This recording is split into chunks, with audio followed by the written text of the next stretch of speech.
It's 7 o'clock, and I'm calling this meeting to order. The first order of business will be the Pledge of Allegiance. I would ask you all to rise and join me, and when we are finished, to please stay standing for a moment of silence in memory of Michael Kip Waldo, a physics teacher from Pinnacle High School.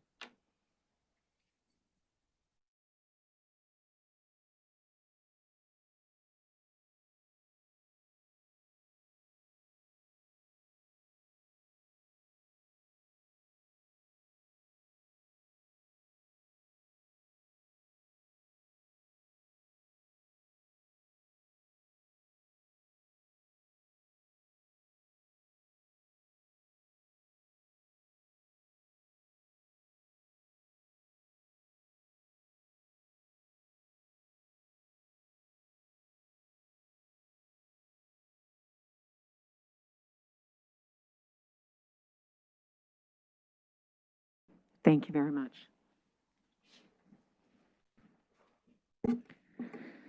May we have roll call, please? Mrs. Matura? Here. Mrs. Greenberg? Here. Mrs. Bacon? Here. Mrs. Brown? Here. Mrs. Case is absent this evening.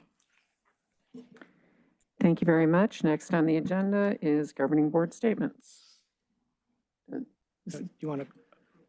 I'm sorry. Yes, that's true. We have to approve our agenda first. So let me turn it over to Dr. Bales. Thank you. Thank you, President Greenberg. Items approved by consent will not come up for discussion during the meeting, but will be approved when the agenda is adopted.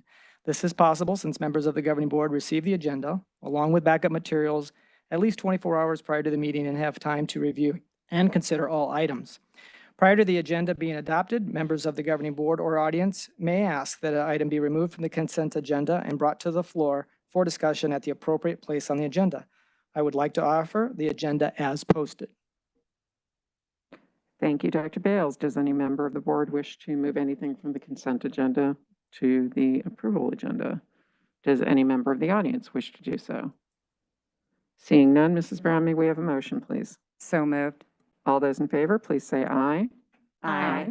Any opposed? Motion passes. Now governing board statements. Not that I'm seeing anybody has any, so I just want to, personally, just want to wish everybody a restful Labor Day weekend. Next on the agenda is awards and recognitions. Dr. Bales.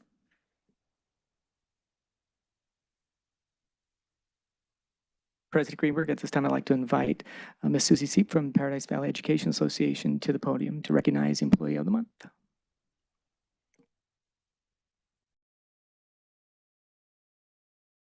Thank you.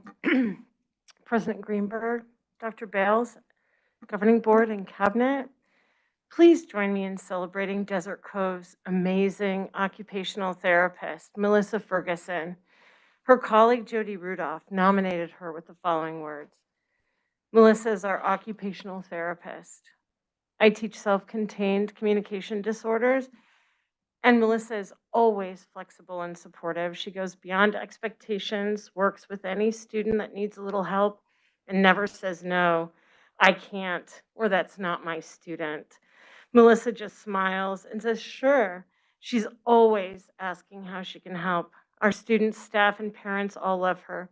She's a compassionate occupational therapist, a leader by example, and everyone at Desert Cove loves her. Barbara Baer, the lead occupational therapist in the district, says that Melissa is a great assist to the Related Services Department as an occupational therapist. She offers her time and her knowledge as she shares resources within the department. She readily offers to assist in any area of need, especially when it involves supporting students by working with numerous teams. She collaborates with all and always has a smile on her face. I don't know about you, but I was really excited to recognize a member of the Related Services group, but I did have to find out what an occupational therapist does. School occupational therapists are key contributors within the education team. They support a student's ability to participate in desired daily school activities or occupations. They help children fulfill their role as students by supporting their academic achievement and promoting positive behaviors necessary for learning. School occupational therapists support academic and non-academic outcomes, including social skills, math, reading, writing, literacy, behavior management, recess, participation in sports and clubs, self-help skills, pre-vocational and vocational participation, transportation, and more. Because of their expertise in activity and environmental analysis, they are particularly skilled in facilitating student access to extracurricular activities. They focus on student strengths, design and implement programming to promote inclusion and accessibility. Additionally, they play a critical role in educating parents, administrators, educators, and all the staff. They offer services along a continuum of prevention, promotion, and intervention. They serve individual students, groups of students, whole classrooms, and entire schools. They collaborate within the education team to support student success. In this way, occupational therapy practitioners can contribute within general and special education. Occupational therapists have specific knowledge and expertise that increases participation in school routines throughout the day. We are all so lucky to be part of a district that prioritizes the needs of all of our students, and I am so proud to be a colleague of Melissa Ferguson. Please join me in celebrating her and all of our occupational therapists this week. Thank you for Melissa for being a professional who promotes student success. Thank you.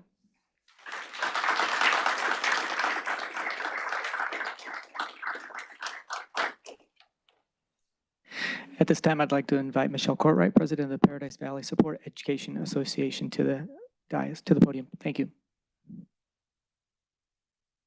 President Greenberg, Dr. Bales, Governing Board and Cabinet.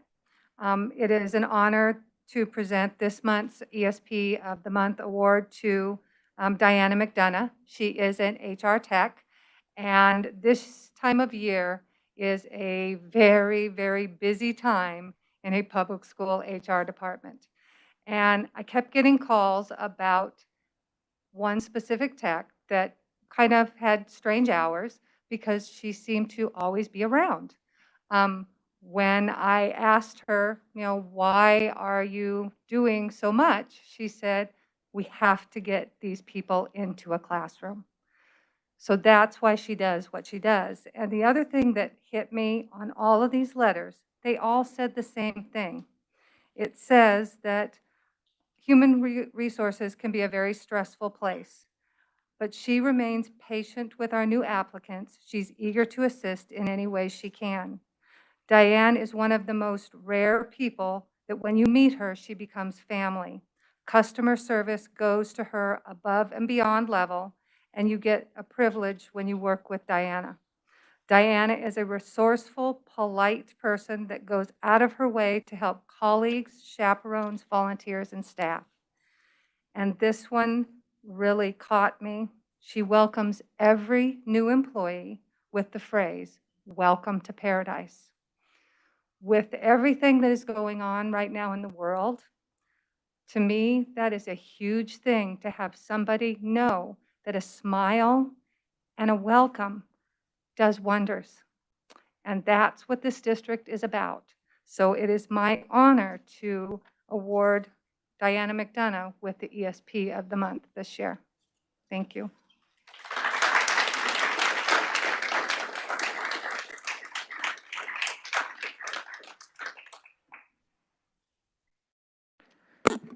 Okay, next on our agenda is call to the public. Because our meetings are made available to a virtual audience, Paradise Valley Unified School District has implemented a process to collect virtual public comments. Members of the public wishing to submit these comments to the governing board for this meeting were able to do so by completing the public comment form located on the homepage of the district's website. In order to be included in tonight's meeting, members of the public were encouraged to complete the public comment form by noon today.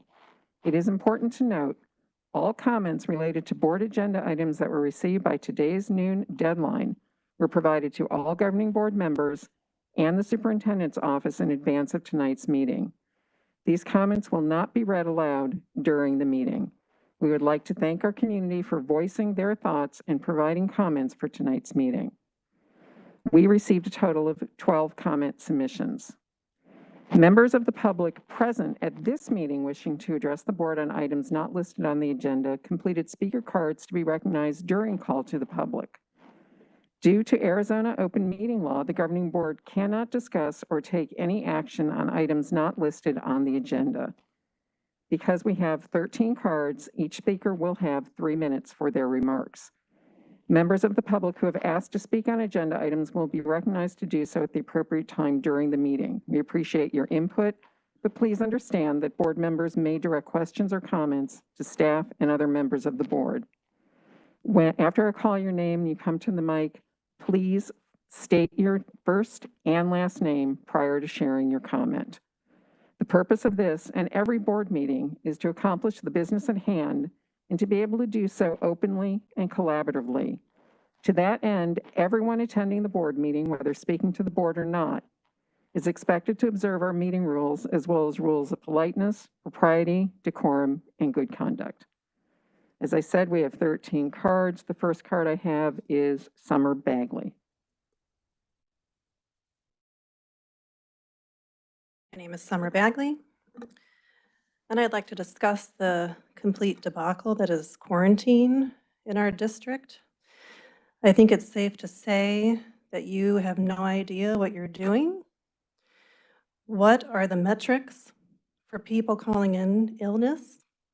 Who can call in and report illness? And what proof do you require?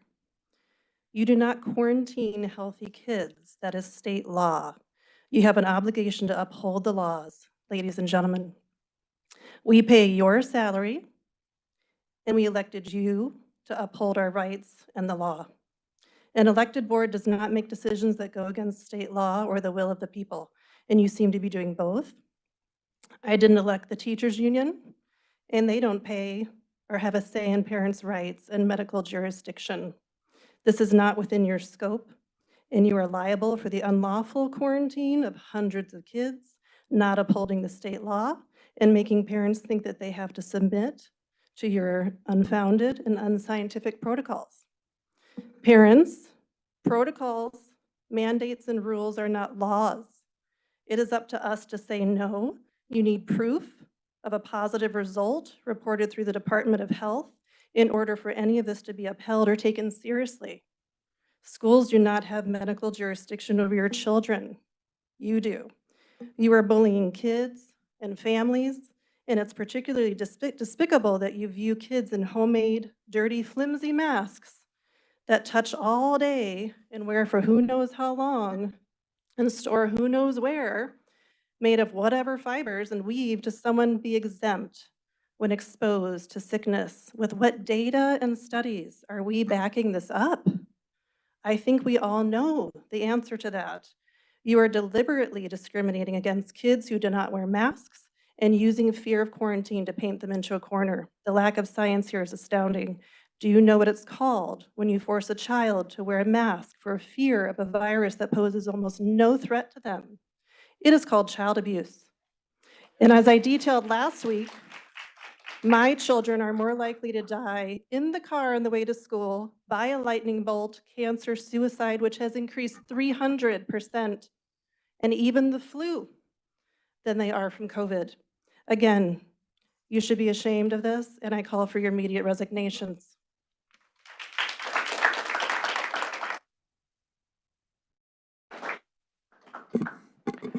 The next card is from Eddie Jackson.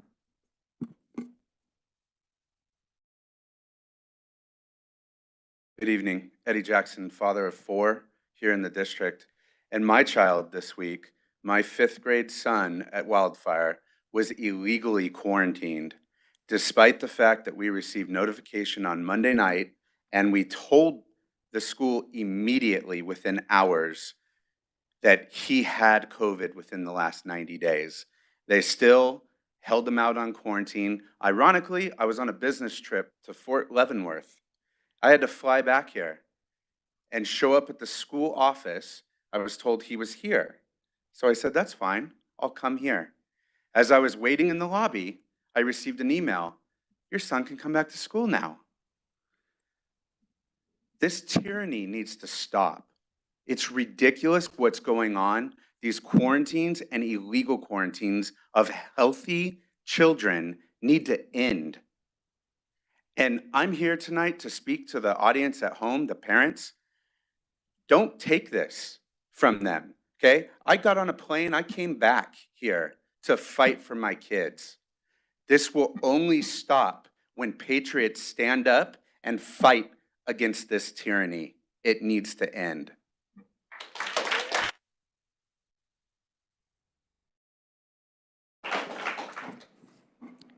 The next card is from Kelsey Moore.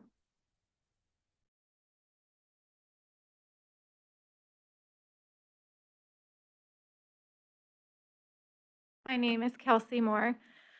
Good evening, Dr. Bales, Governing Board, and Cabinet. I'm speaking to you tonight as a proud product of our district, a teacher of over 14 years in PV, and a mother of 2 PV students. I am here to speak in support of our teachers, school staff, and our district. Last year, I taught in dual modality the entire year, making home visits every 2 weeks to my students who were at home. I watched students lose family members to COVID. I did whatever I had to do to educate my students, even with the extra demands put on us during a global pandemic. Here we are in a new school year, teaching fully in person, just as was requested by families. We as teachers hear things like the school year is off to a great start. And unfortunately, for many of us, it's not. We have a mask mandate, which isn't truly a mask mandate at all. And students are getting sick daily. Staff are getting sick. Teachers are breaking everywhere. Classroom teachers are now the role of a school nurse because our amazing school nurse is too busy with contact tracing. Our entire office staff are busy with job duties not of their own roles, that they cannot properly serve students, families, and staff needs. And we as teachers are expected to fully catch our students up, fill in every gap, test, provide interventions all day, fix every low test score, meet for PLCs, attend meetings on teacher clarity, prep for fall conferences, provide a learning platform to serve our quarantine students, no matter what. All this while staff are out due to COVID and forget just a normal absence or family emergency that still happens. We are to give 150% of every second, as we always do, and we always have. But now we often don't get a prep to plan or prepare because we are covering others' classrooms due to the lack of subs. This leaves us with no time, and we really miss teaching. We are working under unrealistic expectations. I ask that everyone notice what is really going on and recognize all of the true heroes of our school, all of our teachers and staff who are doing everything in our power to educate your children. This is not sustainable and there is no perfect answer, but heading into work every day, tired, filled with worry about our students and our own families, is not what teaching should be. And I ask you to ignore the angry voices of those behind me and to recognize the true picture of what is happening and to listen to and continue to take steps to support your teachers and staff. And I wanted to say thank you for all that you do.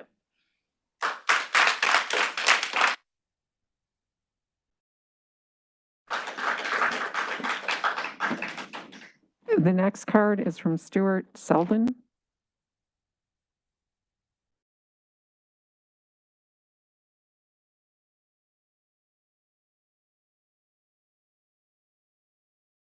Hi there, Stuart Selden. I'm asking the board to keep your focus on your highest mandate, that PV Schools is liable for the health of students and staff while on school property. I grew up in PV Schools. My wife is a teacher here, and my son just started kindergarten at the very same school that I went to as a kid. With how polarized people are this year, obviously on face coverings, it would serve us all well if you had a policy listed when all types of mitigations will be used. There are at least 2 lawsuits challenging the current anti-mask mandate, one with a hearing in 2 weeks. We shouldn't take a wait and see approach until September 29th to define what our future policy is going to be. You could consider different procedures for elementary schools where parents don't have the choice yet to get kids vaccinated. For example, Dr. Bales, you said you would wear a mask specifically when visiting elementary schools because you recognize that increased risk. Let's follow that up with policies that apply to K through 6 until a time when parents have been able to make informed healthcare decisions for their children and the opportunity to vaccinate if desired. The health impacts of your policies trickle down to all family members in our community. For the first 3 years of my son's life, I had to take medication that lowered my immune system. Having a child in daycare and a wife teaching meant I got sick really often. I even got a childhood disease from a classmate in my son's daycare. My son didn't get it, but I did. Let's continue to be mindful of any collateral damage when choosing to implement or ignore healthcare recommendations. Finally, I'd also encourage the board, anybody in this room, please emergency sub 1 day a month, 2 days a month, anybody if you're able, your teachers really need you out there. Thanks for your time.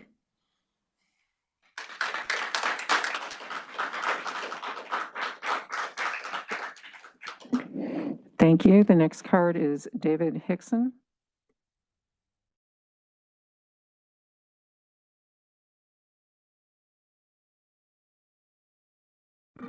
Good evening. Very strange time we're in right now. I just can't believe some of the things that you're doing. You've heard about this tyranny. It's so obvious.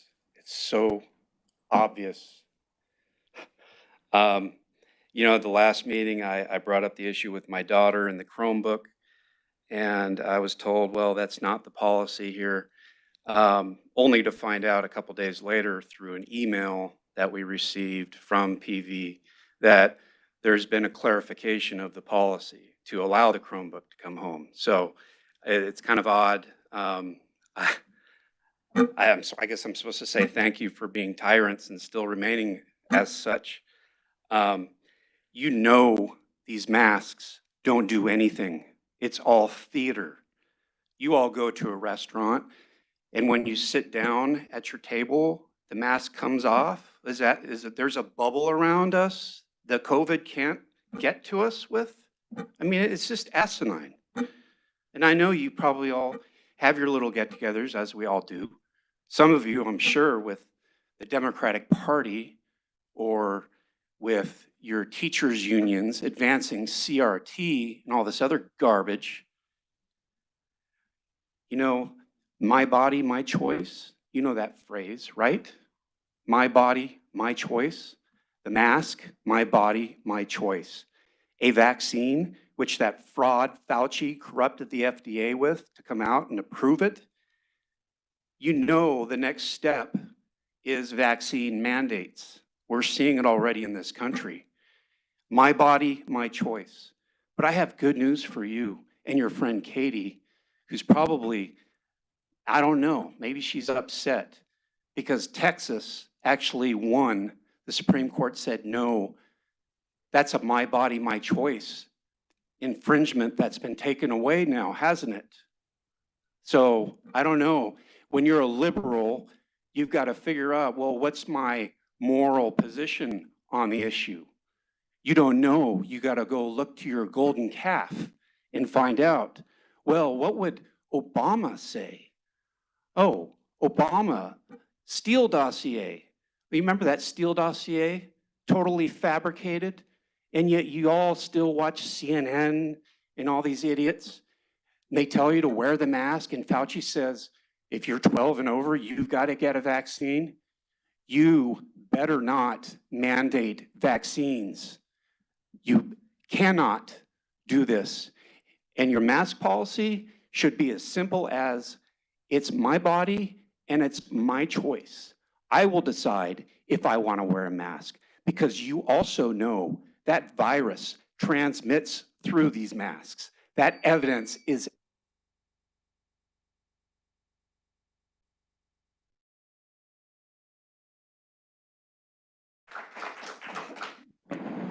The next card is from Ryan Spelling.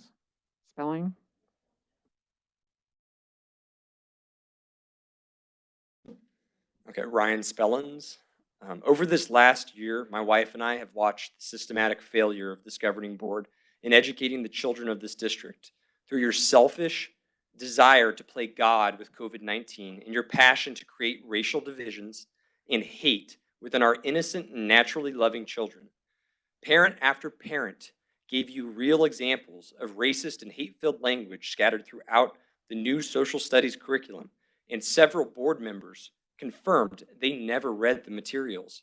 You approved the materials anyway. Parent after parent has given you real examples of the harm being inflicted on their children with mask mandates and forced quarantines.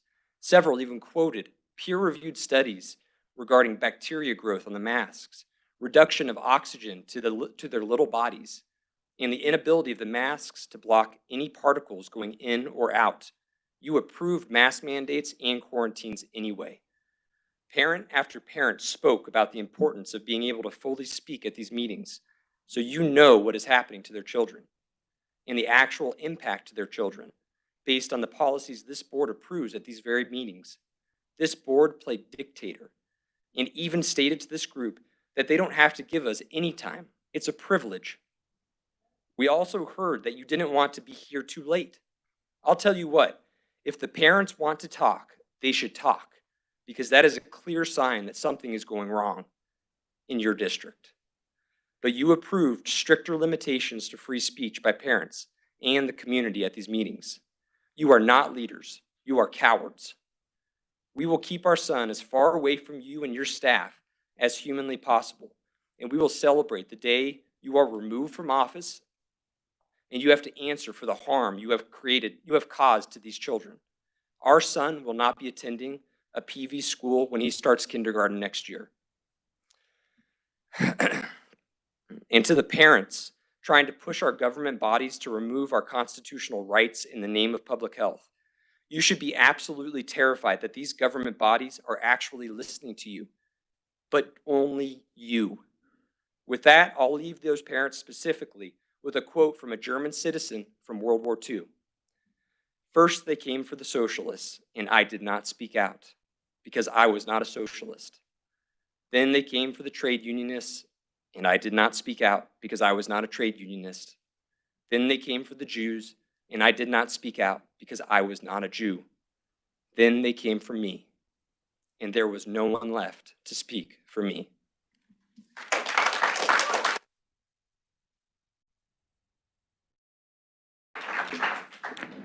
The next card is from Flora Jessup.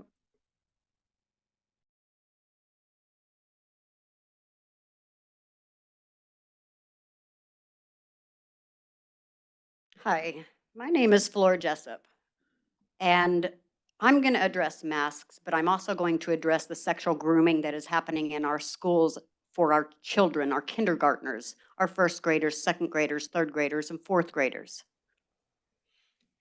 Kindergartners are being taught about sexual intercourse of their parents. Third graders, ages 7 and 8-year-olds, are given particulars on pedophilia and individual and mutual masturbation in their classrooms. It is getting so bad that up into 7th grade, we're being taught about bestiality. And this is okay as sex education in our schools in this state and in this country. We do have a pandemic that's happening in this world, but it isn't COVID. It's the sexual grooming of our children.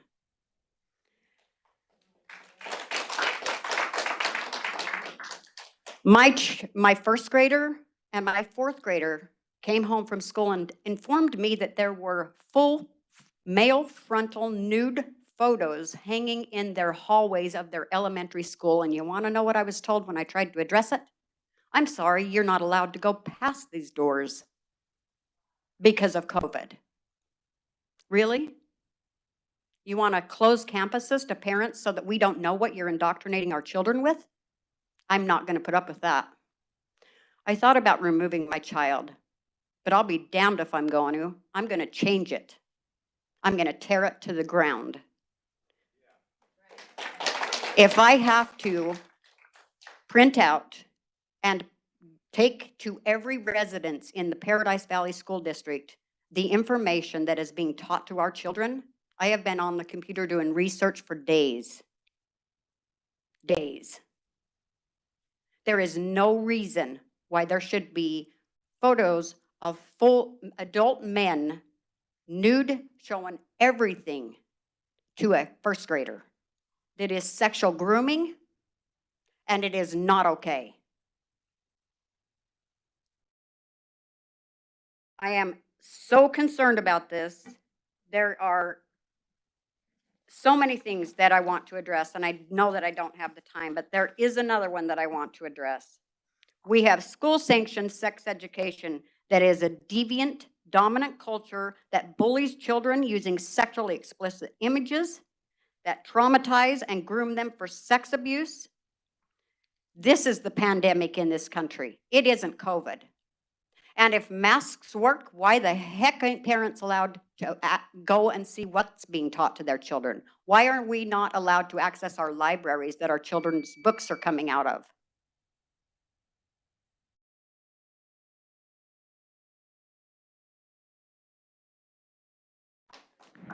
The next card is from Denise Camber.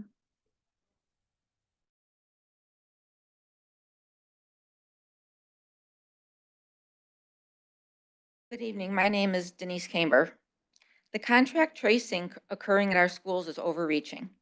Forcing healthy children to miss in-person instruction is unacceptable. Ms. Greenberg, I would appreciate if you would look at us when we talk. I find this very rude. Our kids have missed too much of their education already. The impact of COVID-19 has caused depression and suicide rates among our youth to skyrocket. We need to focus on being healthy and not creating extra stress for our children. The virus is here to stay. We're not going to get rid of it. We need to learn to live with it. The survival rate of COVID, and this is from the CDC website, is 98.4%. And over 90% of the people that are listed in the deaths have at least 3 other issues listed on their death certificate. 98.4% survival. Why aren't we focusing on that? These mandates are overreaching and unacceptable. Why is it okay to sit unmasked in close proximity to others in a restaurant for an hour, but not in a classroom? This is absolutely ridiculous, and there is no science about it. This is an abuse of power. Furthermore, I would like to know why employees of this school district are telling parents these mandates are the law. I had a phone call, and I was told it's the law that my daughter was to be quarantined. And I corrected her politely at first, and I said, no, it's not the law. And she said, it is the law. Maricopa County made the law. Why do you have people like this working and bullying parents in your district? Mandates are not laws. This has become a control issue. We have the information we need to make health choices for our families. It is not, and I repeat, it is not the responsibility of the school district to dictate whether our children wear masks or get the vaccine. It is the responsibility of the school district to provide a quality education. It is our responsibility as parents to worry about the health of our children.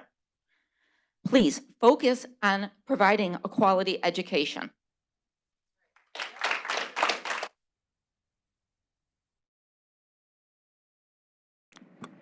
The next card is from Christy Weems.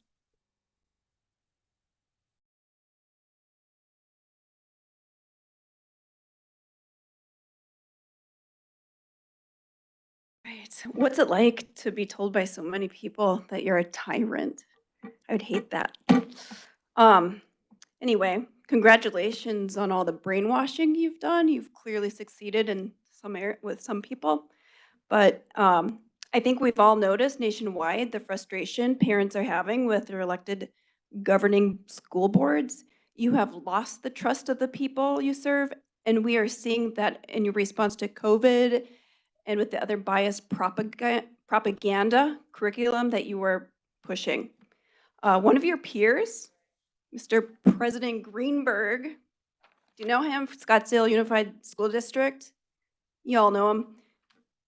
He did the same thing you all did and pushed the masks back on the children. And then he went to a party at a bar where there's mask mandated, but he's not wearing one. he doesn't really believe it. He doesn't believe in it. Your gig is up. We will not submit to you. We are not going away until all of you that vote in favor for any of this propaganda, brainwashing, and mentally and physically damaging protocols, you'll be out. My son was sent home this week to quarantine. He's perfectly healthy. God bless his teacher because she was devastated to send home about a third of the class. They were all healthy, except for the kid wearing a mask. And clearly, you do not care about the teachers because the workload that is added to them to organize materials, send home stuff, reteach when they return, adjust schedules, make up exams, focus on that one, focus on the other. It's astronomical and it's completely unfair. What studies have been done to show that healthy kids can transmit a virus? There isn't any. Until this is done, the parents do not consent anymore. It is a blatant attempt to neglect the students. If we are truly in a pandemic, people would be fighting for a vaccine. Instead, half the population believe the vaccine might be deadly or is far worse than what the problem is that it's supposed to fix. There is no pandemic. This is a virus. If you are truly scared of a virus, then you are not qualified to be in a leadership role and get out. And if you have teachers that are scared of a virus, get out. Man up. Or woman up.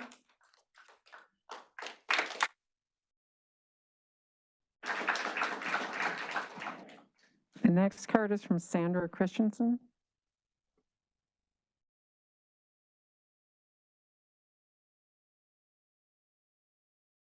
Dear Superintendent Bales and Governing Board, thank you for letting me speak this evening.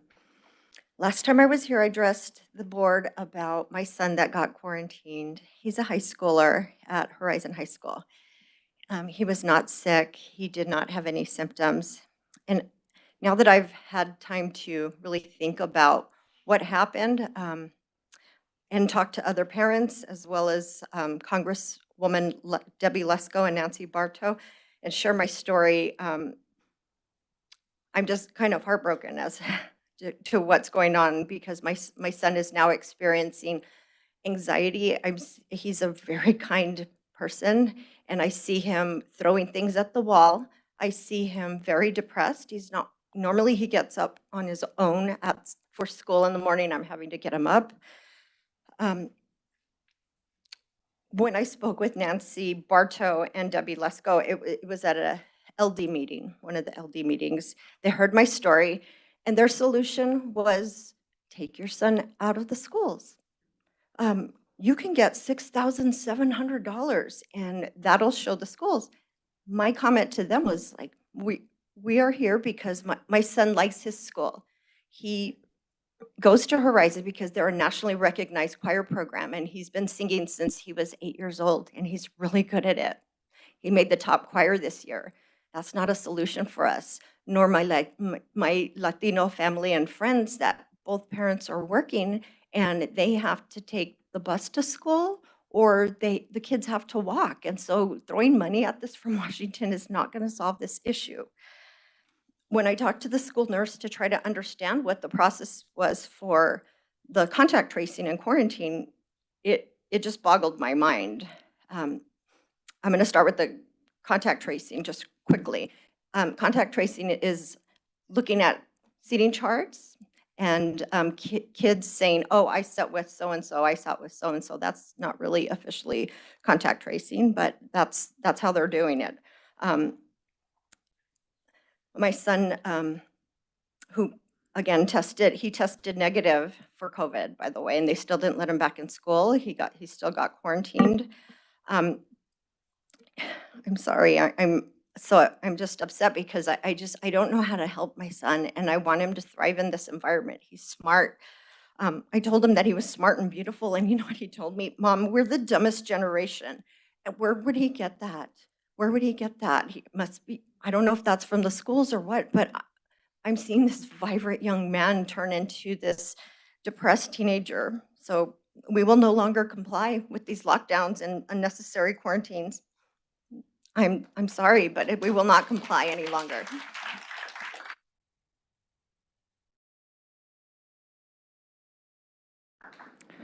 The next card is from Carolyn Stummer.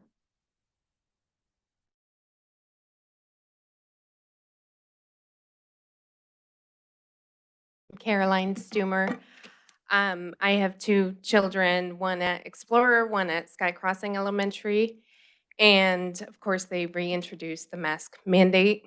So I'm going to go into detail about that. But I also, from what I heard about the sexual education, is pretty alarming too. I wasn't aware about that. So that's something I should probably cover next time. Anyhow, I'm taking some of these facts that I've read based on studies and universities regarding masks and whether they actually work. So I'll just point out this is a Wall Street Journal article called The Case Against Masks for Children. There's physical issues. One, of course, this is cosmetic, but masks cause severe acne, for teenagers and that kind of thing. They're already self-conscious, not very confident. So that in itself, of course, decreases the confidence even more so. The discomfort of mask distracts some children from learning. By increasing airway resistance during exhalation, masks can lead to increased levels of carbon dioxide in the blood. Masks can be vectors for pathogens if they become moist or are used for too long. Some children compensate for such difficulties for breathing through their mouths, which can cause prolonged mouth breathing can alter facial development. As their faces are developing and they're growing, it can truly just mutate their facial features. It is well documented that children who mouth breathe because of blockage in their nasal airways can develop a mouth deformity, again, elongated face, limited ability to build immune system, which I've heard from the school nurse at my son's school. She is in complete agreement, along with a nurse at CVS Minute Clinic that I just saw because I had to get my daughter tested for COVID. She admitted all this mask wearing is pulling down the defense system of the immune system for these children. That's why they're all getting sick. Both of my kids just had severe colds. It wasn't COVID, no strep, sore throats, coughing, everything. And I just feel like their defense system is completely down because they're constantly muzzled. The size of aerosol COVID virus particles is smaller than any cloth mask. The cloth masks don't make sense. I've been told this by a number of nurses that it should be an N95 mask for it to even work. So I'm not sure what the point is, if it's virtue signaling or what, but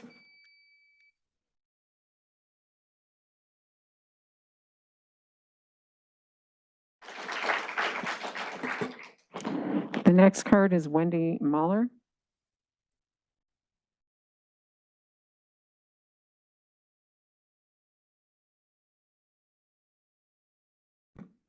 My name is Wendy Mahler.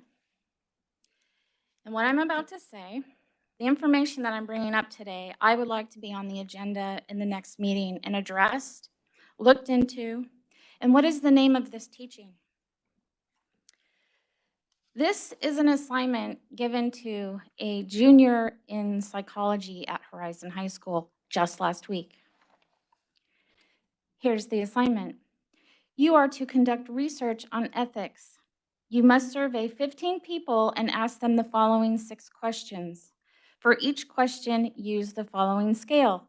5 definitely yes, 4 yes, 1, 3 not sure, 2 no, 1 definitely not. Question number 1. Men using a public restroom are observed surreptitiously by a researcher hitting in a toilet stall who records the time they take to urinate. Question number 2. A researcher pretends to be a lookout for gay men having sex in public restroom. On the basis of men's car license plate, the researcher tracks down the participants through the Department of Motor Vehicles. Then, under the guise of another study, he interviews them at their homes. Is this any way to teach our children how psychology or how to run a study? I think it is not. I am ashamed. I am appalled that this is going on in our school. There's clearly an agenda going on. I happened to come across this. This was an assignment that my son had last year. And this one is, I could go on this one, but I think you get it. What does the word adversity mean? And then the words that are listed here as the dictionary words, I guess: afflicted, debilitate, disparage, falter, fugitive, jeopardy, morality, refugee, turbulent, violate, or volatile, sorry. There's other examples in here.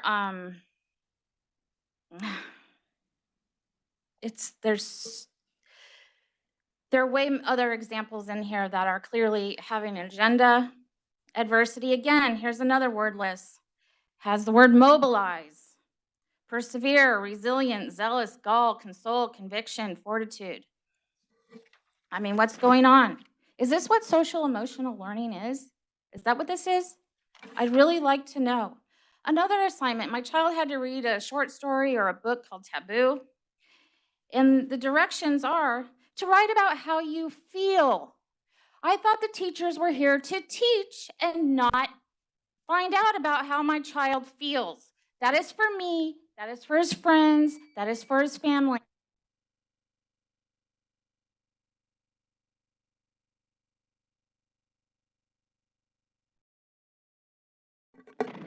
The last card I have is from Ronnie Milburn.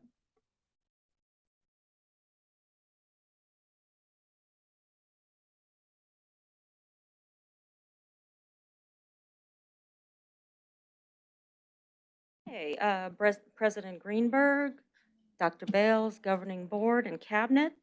My name is Ronnie Milburn, and I am now in my 40th year of teaching in this district. My son also graduated from this district in 2004, and until the pandemic hit, my best friend and I had been attending these meetings for more than 15 years.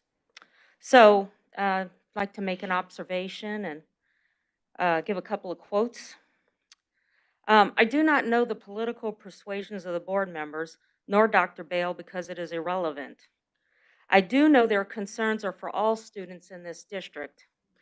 I have not agreed with some of their decisions, but as a long-time observer, I do not question their integrity nor their dedication to the students in this district. And I thank you all for donating your time. Finally, I'm also an independent and a Christian, a lifelong Christian. I would like to leave you with a quote and a Bible passage. This is from JFK. This was part of a speech that he was to deliver at a banquet on November 22nd, 1963. Neither the fanatic nor the faint-hearted are needed, and our duty as a party is not to our party alone, but to the nation, and indeed to all mankind.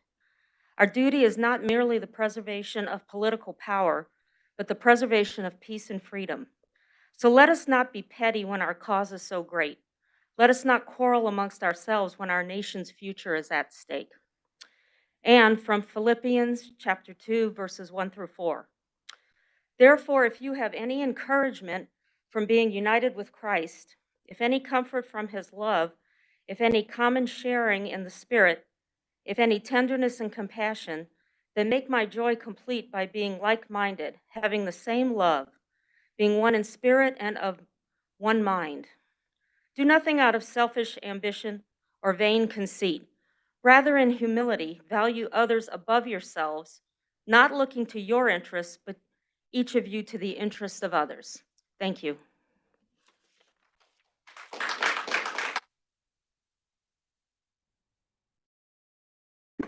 That concludes call to the public. Next on the agenda, Superintendent's comments. Dr. Bales. Thank you, President Greenberg. Earlier this morning, I had the great opportunity to attend a Go Inspire event at Shadow Mountain High School. During the event, Brigadier General Gregory Kruder presented Cadet Isabel Ragulisperger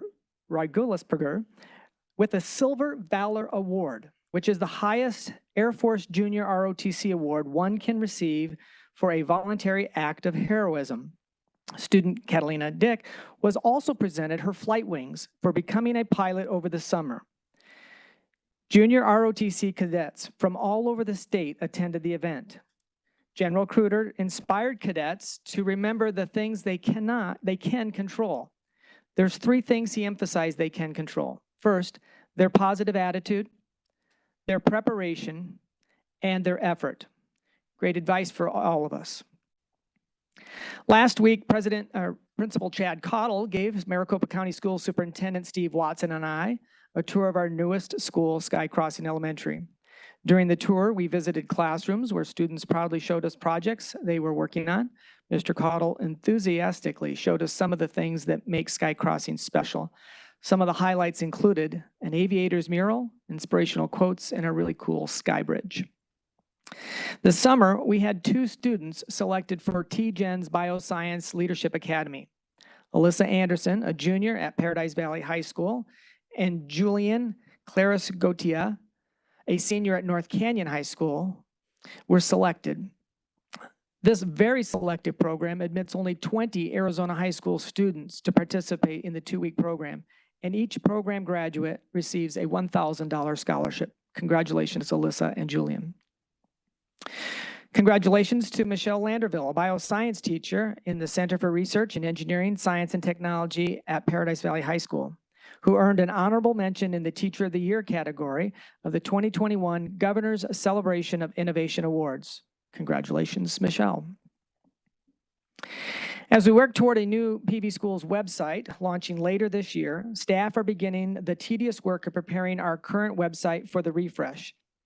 You may see things change over time as we rearrange information and work to reduce the number of clicks it takes to get to the content you're after.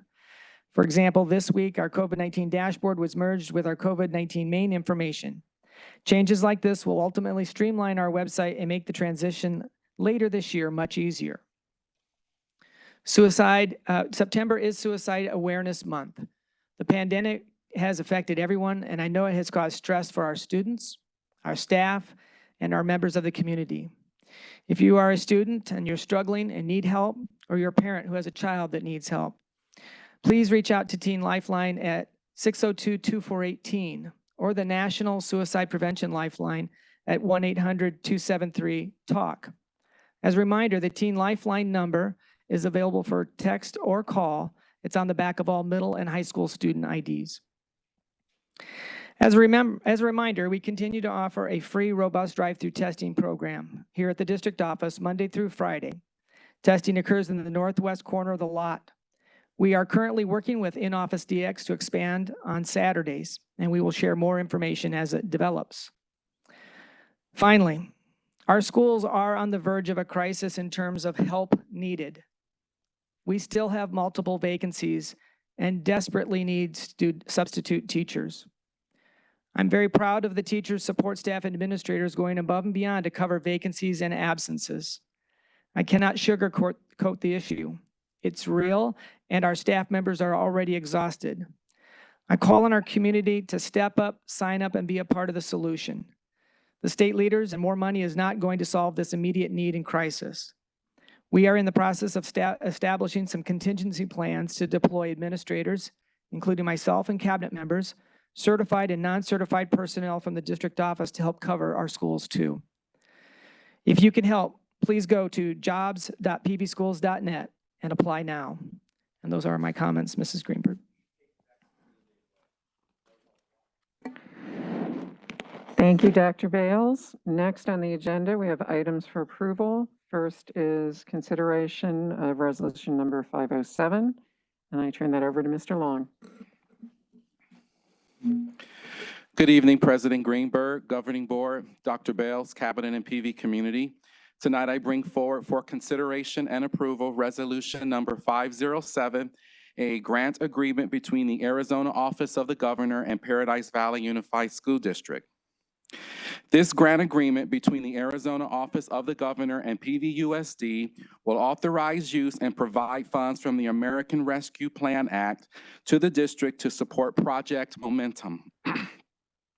Project Momentum targets education improvements that will counter the negative impacts felt during COVID-19 public health emergency. The state will award the district funding for professional training support, grants and stipends as needed in exchange for developing and implementing school improvement actions. This agreement was reviewed and approved by an attorney selected by PV. The total overall budget allotted to PVUSD is $562,500. Over the next month, we will determine how those funds will be divided among those line items listed in Attachment A. This morning, we received Attachment B, approved Project Momentum Principal Partners that you received this evening. That was generated by the Governor's Office. The addition of Attachment B will simplify the principal partner procurement process. I'll be happy to answer any questions at this time. Thank you, Mr. Long. Mrs. Brown, may we have a motion? So moved. Does any member of the board have any questions for Mr. Long? Any discussion? Seeing none, all those in favor, please say aye. Aye. Aye. Aye. Any opposed? Motion passes unanimously. Next on the agenda is consideration and approval of the recommended K-12 Performing Arts Curriculum Resource Adoption. This is a second read, and I will turn it over to Dr. Corson. Good evening, President Greenberg, Governing Board members, Dr. Bales, Cabinet, and guests. Ms. Maureen Minnick, our Director of Fine Arts, is here to present you a second reading of the committee's recommendations. President Greenberg, Governing Board members, Dr. Bales, and Cabinet. Tonight, I am presenting the K-12 Performing Arts Curriculum Adoption Committee's recommendations for general music, choral, band, and strings curricular resources. While one of these resources is a continuation of what has already been in place the past 7 years, we are pleased to recommend 2 additional options to continue to add value and enrichment to our programs. Our committee has consisted of 10 teachers, 4 administrators, and 3 parents, representing a broad cross-section of our district. I myself took over as the Director of Fine Arts in July, picking up where the committee left off last spring. In addition to the public viewing in the spring, our resources, both print and digital, were made available between June and July for additional review by the community. Our committee has reconvened since then to reach consensus on our recommendations. Throughout the process, the committee evaluated the curriculum resources mindful of the national and Arizona art standards. We looked for engaging and comprehensive content that would reach learners with diverse skill sets. For the primary grades, we were especially interested in materials that offered interactive activities and those that would support a range of approaches to elementary music education. For our secondary students, the committee looked for resources that provide a variety of assessment and feedback tools so that students have multiple ways to reflect on and perfect their practice. In addition, a curricula that allows for enrichment and practice outside of the school day. Of course, we also want to support our teachers through this process, and professional development will be provided to assist with implementation of all resources. As a result of a thorough evaluation of curriculum resources and stakeholder feedback, the committee has agreed on the following recommendations for your approval. For general music, continuation with the Quaver curriculum, which we have had for the past 7 years, but with the addition of music play as a supplementary curriculum that complements Quaver, and music first for our ensemble classes of choir, band, and orchestra. The committee is very much looking forward to the dynamic tools that these materials offer to give our students a quality music education. Music tools in the classroom have come a long way from what I ever had access to as a K-12 music student. In particular, the ability for students to get immediate, real-time feedback on their own recorded singing selections, and a seemingly unlimited amount of sight reading activities which can be done at school or at home.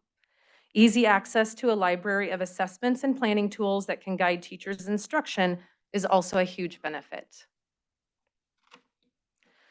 In this simple sight reading exercise from Music First, I recorded myself singing what was written. Upon completion, I was provided with not only a score, but a visual representation of where I could use a little more work. I sang the entire selection and I stayed in time pretty well, but I was a touch flat in some areas, and by hovering over, I can see where. This feedback will be helpful for all students, but particularly for our older students who are preparing for competitions and auditions, settings where accuracy and detail really matter. Other benefits include the ability to customize activities and use colorful graphics and visual cues to enhance learning, particularly for our younger learners. Teachers can also customize activities to suit the specific needs of their students. In this example from Quaver, the objective is for fourth graders to identify 16th notes. Students can use embedded tools to circle the correct notation. The teacher can clap one of the lines and ask students to identify what line they hear, or the class can clap each line together in unison. In each scenario, teachers have choices with how they choose to engage the students in the activity. And in this example from Music Play, second graders are learning the differences between eighth notes and quarter notes, but they don't know that quite yet. This exercise is building up to that skill by using visual cues to identify when you might have two notes versus one by speaking and clapping to a steady beat. The students can listen to the song as they clap along, and later in the lesson, they can drag and drop symbols to represent the single and double beats in a new verse of music as modeled here. The trains are eventually replaced by music notes. The committee has been committed to finding high-quality, engaging music education tools for every classroom, and we believe the curriculum resources we are recommending tonight will achieve that goal. Thank you, and I'll be happy to answer your questions. Thank you very much, Ms. Minnick. This is a second read, so may I have a motion to approve? So moved. Does any member of the board have any questions or comments? Mrs. Bacon? I don't have a question. I just want to make a comment. Please thank the committee for us for the work that goes into it. It's a very long process, and I appreciate everything that they contributed. Thank you. Mrs. Matura? I just wanted to thank you for in your presentation tonight. I really liked you showing us how some of these things will work and how the kids will actually be seeing the music. I really liked the train example, so that was kind of fun addition to the presentation. So it's nice to see how this will actually be working in the classroom, and I really appreciated that. So thank you. Thank you. Anybody else? No? All those in favor, please say aye. Aye. Any opposed? Motion passes unanimously. Thank you very much, Mrs. Minnick and Dr. Corson.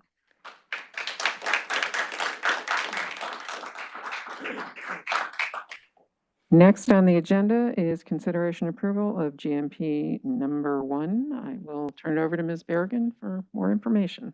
Thank you, President Greenberg and governing board members.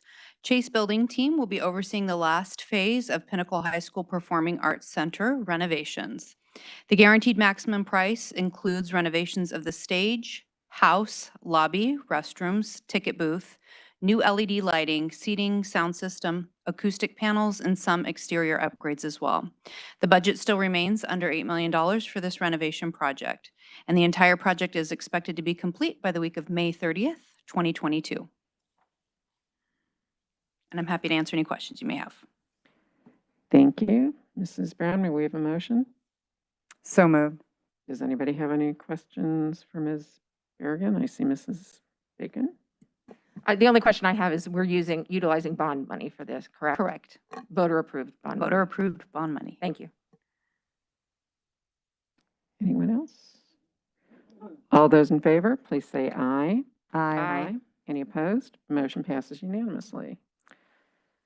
Next on the agenda is acceptance of gifts and donations. Of course, we appreciate all of the gifts and donations we receive. I'd like to point out just a couple. Aaron Critch and Mark Critch, I hope I'm pronouncing that correctly, donated a professional desk worth $1,000 to Quail Run Elementary School for school use. And Dorito Partners Incorporated donated $1,000 in school supplies for school use at Sunset Canyon.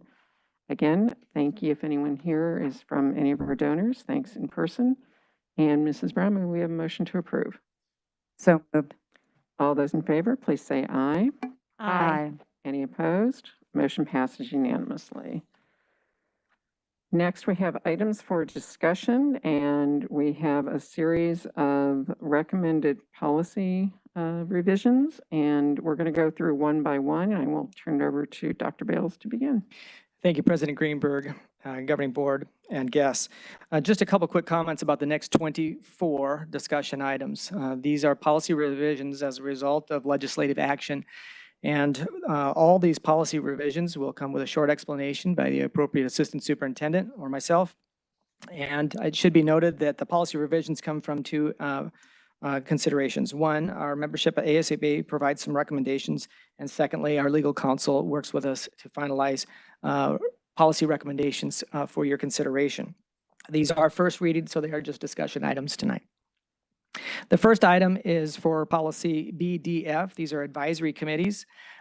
This policy is amended to make it clear that if the board creates an advisory committee or directs the committee to be created or appoints members to a committee, and that committee has the authority to act for the board or make recommendations to the board, the committee is covered as an advisory committee or subcommittee of the public body under open meeting law. I want to note to you that the board does not have any advisory committees or subcommittees.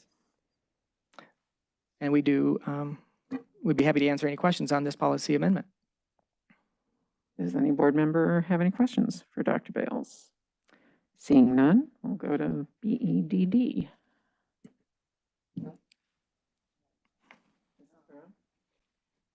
Mrs. Brown? Was there something specific that triggered this? I mean, the legislature required it, but was there a specific reason that was given? Okay. All right. I think there's always an attempt to have the public bodies operate in transparency and follow open meeting laws so that the public can see the posted agenda, the minutes, and follow the process with transparency. Okay. Well, we are committed to that, so. The second consideration for revisions is to policy BEDD. These are rules of order. This policy amendment makes it clear that the governing board president has the authority to recess a meeting without a vote of the governing board to maintain decorum and governing board meeting rules of order. I'd be happy to answer any questions. Does anybody have any questions or comments?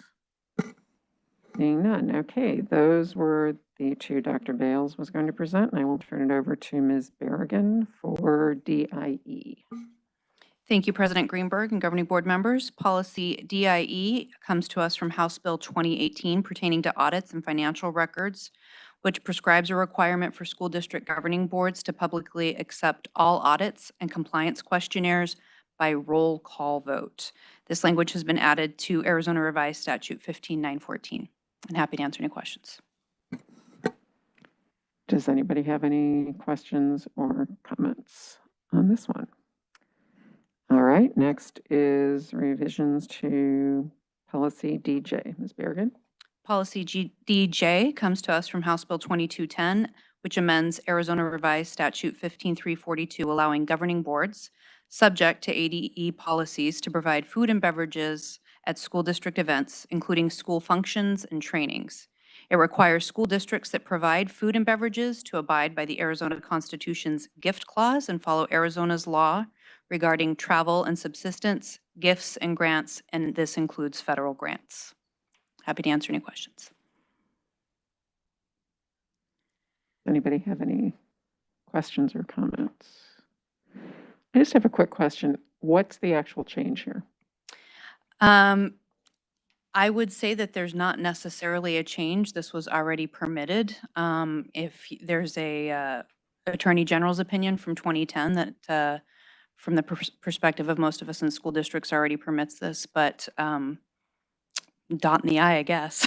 So more or less quantifying the AG opinion in statute. Correct. Okay, that's what I thought. I just wanted to make sure. Okay, and Ms. Berrigan, back to you for EEAEA. This policy comes to us from House Bill 2159, which amends Arizona Revised Statute 283228, relating to driver's licenses for school bus driver applicants. requiring school bus driver applicants to possess a commercial driver's license known as a CDL, issued by the Department of Public Safety or an acceptable alternative as described in the statute. This necessitates the district to hire potential bus drivers that don't necessarily currently possess a CDL into a bus driver trainee position until they obtain their CDL.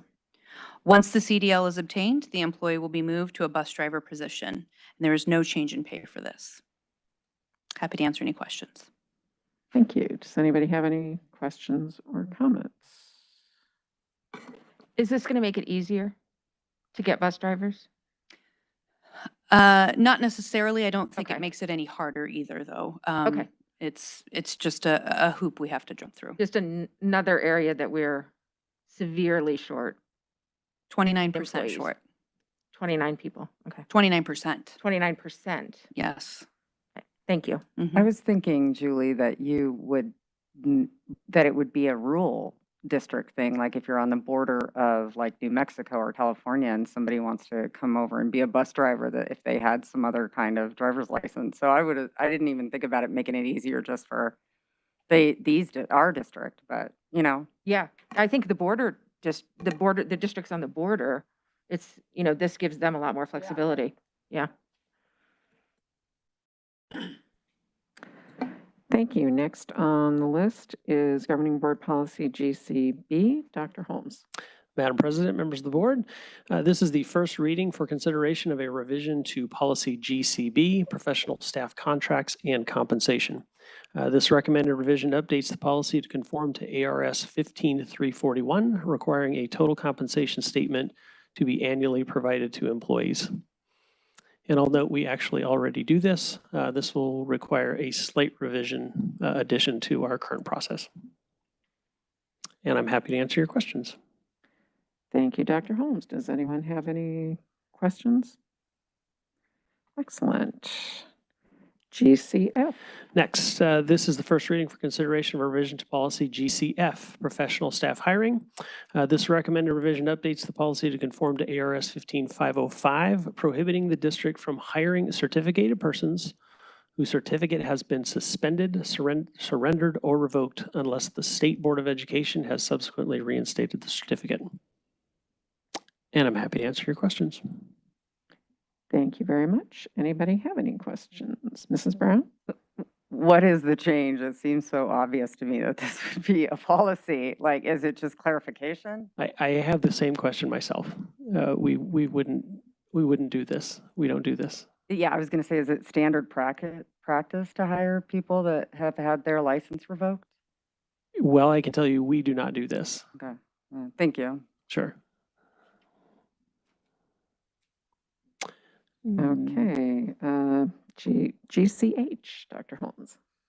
This is the first reading for consideration of a revision to policy GCH, professional support staff orientation and training. This recommended revision updates the policy to conform to ARS 41-1494, which prohibits the district from using public monies for training, orientation, or therapy that presents any form of blame or judgment on the basis of race, ethnicity, or sex. And I'm happy to answer your questions. Does anyone have any questions, comments on this one? Nope. Moving right along. GDB, Dr. Holmes. This is the first reading for consideration of a revision to policy GDB, support staff contracts and compensation. It updates the policy to conform to ARS 15341, requiring a total compensation statement to be annually provided to employees. And if you feel like you just heard that, you did. This is the companion policy. So we have one for certified and one for ESP. And I'm happy to take your questions. Thank you very much. Does anyone have any questions? And I think we have, I'm sorry, was that GDF or GDB? That was GDB. That was item number 9, GDB. I've got so many going here. Sure. So item number 10, also a companion policy to item number 7. This is the first reading for consideration of a revision to policy GDF, professional hiring staff. professional staff hiring rather. This recommended revision updates the policy to conform to ARS 15505, prohibiting the district from hiring a non-certificate person who has been prohibited from employment at a school district by the State Board of Education. And I'm happy to answer your questions. Thank you. Does anybody have any questions since this is a companion of what we just heard? Seeing none, we will turn it over now to number 11, Policy IC. Dr. Jarris. Thank you. This is Governing Board Policy IC, and updated language updates the process for adopting instructional time models as prescribed by ARS 15808 and ARS 15901. I'd be happy to answer any questions. Any member of the board have any questions about this policy? Seeing none, back to you with JFAA. Policy JFAA updates the language that identifies specific types of consular identification cards as being acceptable forms of identification from parents. I'd be happy to answer any questions. Does anyone have any questions on this policy? Okay, JK, Dr. Jarris. These changes are to Policy JK. The additional language reflects two changes to the policy. First is limitations on the suspension of students in grades K through 4 as required by ARS 15841, and also the regulation of off-campus speech, which is a result of this summer's Supreme Court decision in Mahoney Area School District versus BL. I'd be happy to answer any questions.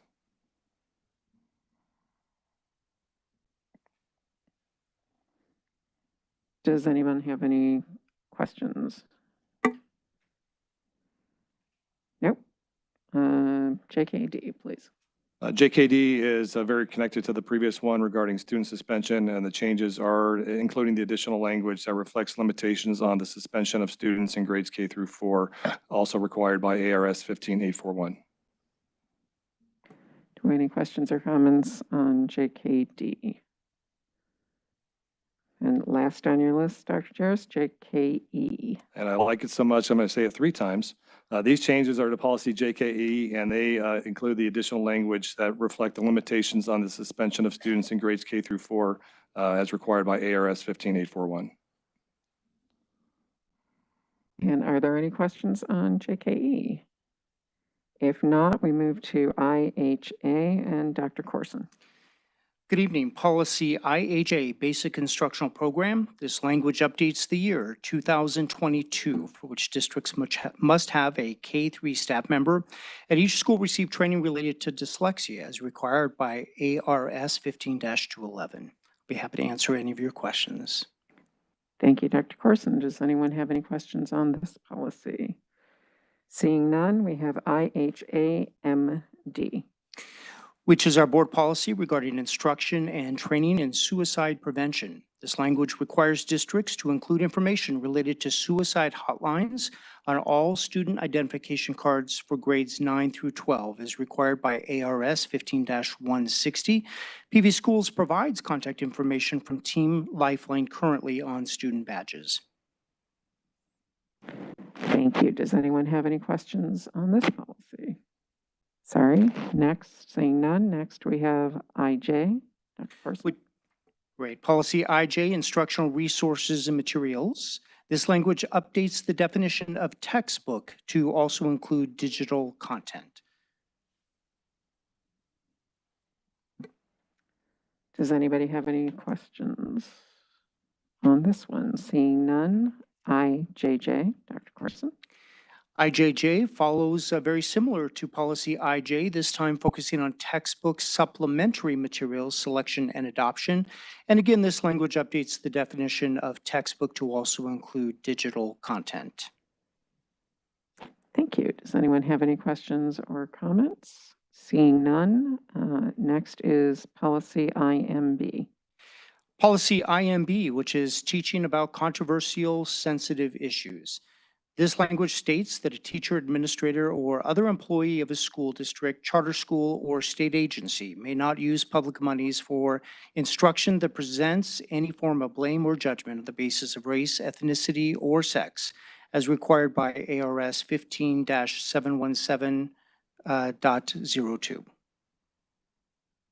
Thank you. Does anyone have any questions or comments on this policy? Seeing none, I have last on your list, Dr. Corson, is policy KB. Thank you. Policy KB, parental involvement in education.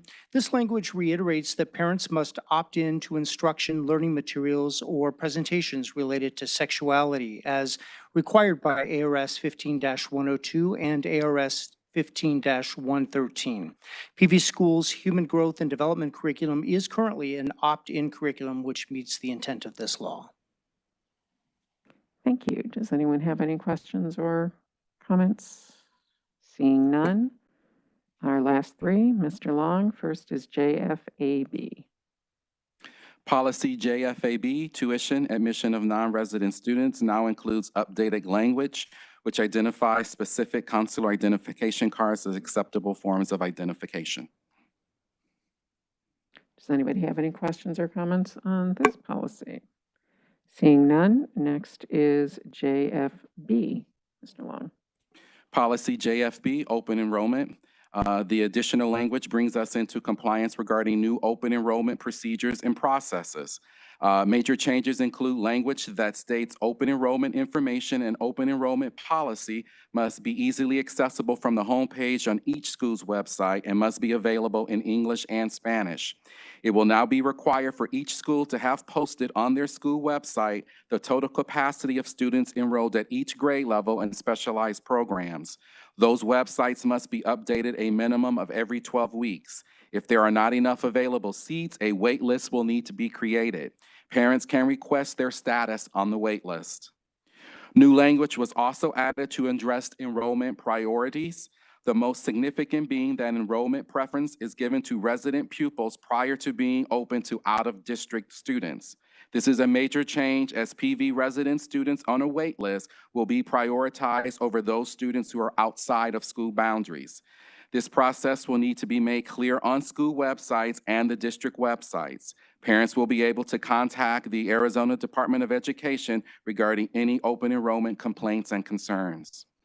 In addition, the mileage language that calls for the district to provide transportation for students with disabilities and whose individualized education program specifically requires transportation was increased to 30 miles from 20. Thank you. Mrs. Matura? When do the websites need to be updated by? I think I may have missed the date by when that happens. As a district, we have until October 1st to bring everyone into compliance. Thank you. Does anyone else have any questions or comments? Last on the list is consideration of revisions to governing board policy JLF. Mr. Long? Policy JLF, reporting child abuse, child protection. The additional language requires school districts to post the phone number of the hotline concerning suspected child abuse and neglect of children, 911 emergency instructions, and directions for accessing the website of the Department of Child Safety. Thank you very much. Does anybody have any questions or comments on this one? I just want to say that I don't have a question. I just want to say that we were given these policies in advance to be able to ask questions. It's not like we didn't look at it and already get clarification for anyone who's watching that thinks that, you know, we don't have enough questions. But so. More than a week ago. More than a week ago. So if no one has anything further, I want to thank everybody. I want to thank Dr. Bales and Cabinet because it's a lot of policy to look at. Actually it was, what was that, 171 page, no, 100, more than 100 pages of policy advisories coming from Arizona School Boards Association and having to go through that and then translate into our policies. So I very much appreciate all of the effort that goes into this. This was first read, and so we will be having second read at our next meeting.